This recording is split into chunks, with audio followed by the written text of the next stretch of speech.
Hyderabad sun Risers తీరు మారడం లేదు. ఓటమిలో దూసుకెళ్తుంది. తొలి మ్యాచ్ లో ఫ్యాన్స్ మునిపించిన సన్ రైజర్స్ ఆ తర్వాత వరుసగా ఓటమి పాలవుతూ వస్తుంది. 3 మ్యాచ్ల్లోనూ ఊడి ఓటముల్లో హ్యాట్రిక్ కొట్టింది. రాత్రి కోల్కతా నైట్ రైడర్స్ తో జరిగినటువంటి మ్యాచ్ లో ఘోరంగా ఓటమి పాలైంది. ఏకంగా 80 పరుగుల తేడాతో చిత్తుగా ఓడింది. 201 పరుగుల భారీ లక్ష్యంతో బ్యాటింగ్ కు దిగిన హైదరాబాద్ 16.4 ఓవర్లలో 120 పరుగులకే కుప్పకూలింది. 33 పరుగులు చేసిన క్లాసెస్ టాప్ స్కోరర్. ఇక మెండిస్ 27 పరుగులు చేశాడు. మిగతా వారు దారుణంగా విఫలమయ్యారు. కోల్కతా బౌలర్లలో Vaibhav Arora 3, Varun Chakravarthy 3, Russells 2, Harshit Rana, Sunil Narine 1 wicket తీశారు. ఇక తొలుత టాస్ ఓడి బ్యాటింగ్ చేసిన కేకేఆర్ నిర్ణీత 20 ఓవర్లలో 6 వికెట్ల నష్టానికి 200 పరుగులు చేసింది. వెంకటేష్ అయ్యర్, రఘువంశీ హాఫ్ సెంచరీలతో చెలరేగారు. కెప్టెన్ అజింక్య రహానే, రింకు సింగ్ మెరుపులు మెరిపించారు.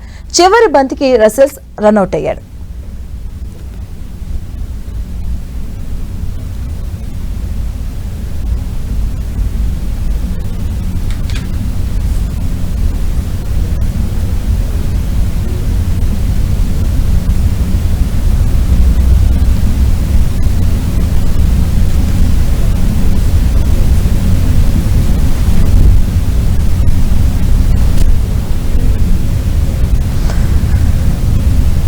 సన్ రైజర్స్ వరుసగా హ్యాట్రిక్ ఓటమిని కోల్పోయింది. సన్ రైజర్స్ కు వరుసగా 3వ ఓటమి వచ్చినట్టుగా తెలుస్తోంది. దానికి సంబంధించి కోల్కతా చేతిలో దారుణంగా ఉన్న ఓటమి పాలైంది. 80 పరుగుల తేడాతో ఘోరంగా విఫలమైంది. 80 పరుగుల తేడాతో కివిన్స్ చిత్తుగా ఓడిపోయింది. నిన్న జరిగినటువంటి మ్యాచ్ లో సన్ రైజర్స్ కు వరుసగా ఇది 3వ ఓటమి. ఫస్ట్ మ్యాచ్ లో విజేతగా నిలిచినటువంటి సన్ రైజర్స్ వరుస ఓటములను మూటగట్టుకుంటుంది. కోల్కతా చేతిలో దారుణంగా ఓటమి పాలైంది.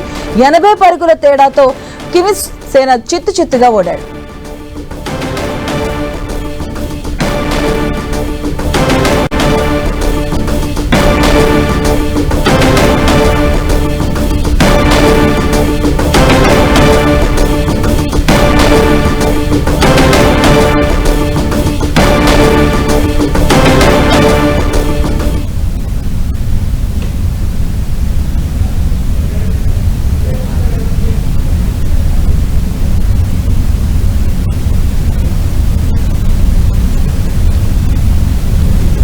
సన్ రైజర్స్ వరుసగా 3వ ఓటమిని చవిచూసింది. నిన్న జరిగినటువంటి మ్యాచ్ లో కోల్కతా నైట్ రైడర్స్ చేతిలో దారుణంగా ఓటమి పాలైంది.